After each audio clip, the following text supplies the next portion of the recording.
kukamatwa kwa mtu mmoja kwa tuhuma za wizi wa fedha.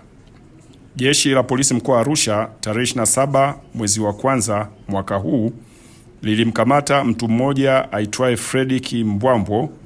Huyu ni mwanachama wa Chama cha Demokrasia na Maendeleo, ni mkazi wa Arusha, kwa tuhuma za wizi wa fedha ambazo alikuwa anakusanya kutoka kwa wananchi waliokuwa wanachanga kwa ajili ya mwenyekiti wa Chama cha Demokrasia na Maendeleo ndugu Tundu Antipas Lissu kupitia kampeni iliyopewa jina Funga Mwaka na Tundu Lissu.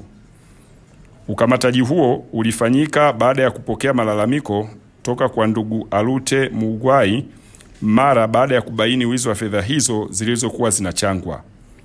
Ufuatiliaji wa awali umeonyesha kuwa ukusanyaji huu wa fedha ulikuwa ukifanywa kupitia namba 2 za simu za makampuni tofauti ya simu, na inadaiwa zilihamishwa kwenye namba 2 za simu, moja ikiwa ni ya kampuni ya Tanzania na ya pili ni kampuni ya simu ya nchi jirani. Kutokana na malalamiko hayo, jalada lilifunguliwa kwa mujibu wa taratibu na uchunguzi kuanza sambamba na ukamataji huo. Aidha, jitihada za kuwatafuta watuhumiwa wengine waliotuhumiwa kuhusika katika wizi huo pamoja na vielelezo unaendelea ili hatua nyingine za kisheria zifuate.